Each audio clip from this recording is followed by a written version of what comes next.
Ang advantage po nitong POC SIM card natin is hindi nyo na po kailangan i-register. So pagka bumili po kayo sa amin ng POC radio at ibabundle na po natin, pwede na po namin isalpak dun sa radio. Lagay na po namin ito mismo sa radio para pagdating po sa inyo is gagamitin nyo na lang po. So di ba po, napaka-hassle free.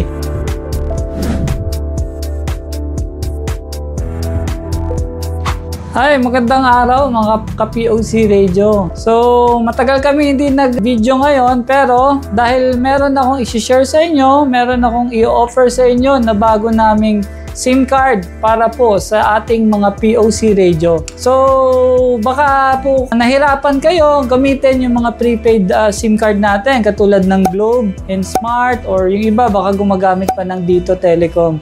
Ito pong POC SIM card po natin na to, actually nilabas po namin to, naibenta na namin, marami na kaming client, last month pa po. Kaso ngayon lang po kami nagkaroon time na i-video po ito. So, introduce ko po sa inyo, ito pong POC SIM card natin. Ito pong POC SIM card na to is napakaganda po. Ang dami po niyang advantage compare sa ating prepaid SIM card katulad ng Smart, Globe, or Dito. So ito pong POC SIM card natin na to is meron po siyang dual network. Ibig sabihin po, isang SIM card po ito, dual na pong network niya, Smart and Globe. Ang maganda po dito is halos wala na po siyang dead spot. Bakit po? Kasi pag wala pong signal ng Smart, automatic po siyang mag-switch kay Globe.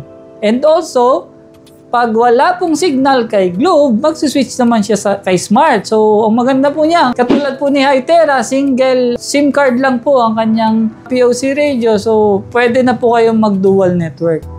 Okay po. So, pangalawang advantage po nitong POC SIM card natin is hindi nyo na po kailangan i-register. So pagka bumili po kayo sa amin ng POC radio at ibabundle na po natin, pwede na po namin isalpak dun sa radio. Lagay na po namin ito mismo sa radio para pagdating po sa inyo is gagamitin nyo na lang po. So di ba po, napaka-hassle free. Katulad po ng prepaid Smart Globe dito, kailangan nyo pa pong i-register, mag-download pa po kayo ng app, tapos iisa-isain nyo ha. Paano kung ang radio nyo po is 20, 50 o 100 radio? Napakahirap po i-maintain, di ba po? Hindi po katulad nitong POC SIM card natin, hassle-free. Just buy and use na kagad, di ba?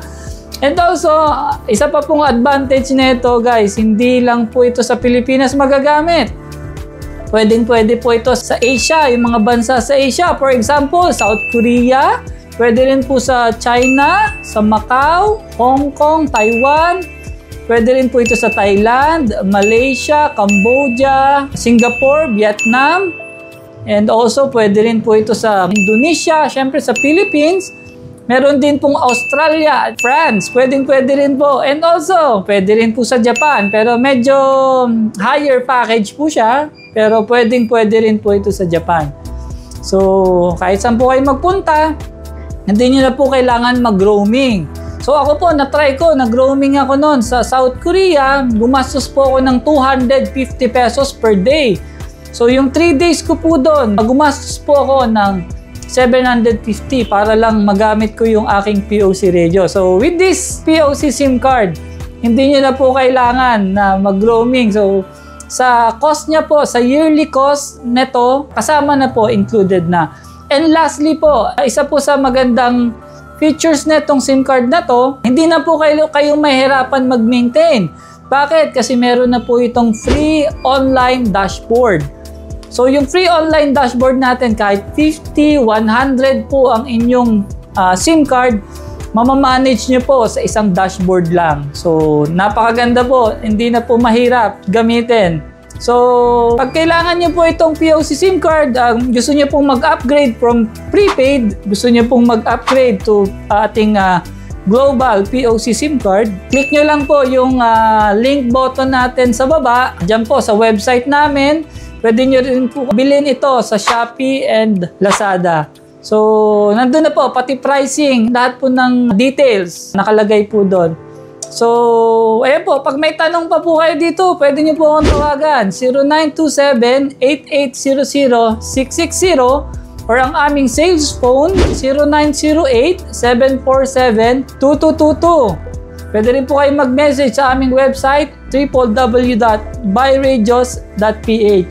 So yun lang po. Maraming salamat po. This is Gerald from buyradios.ph.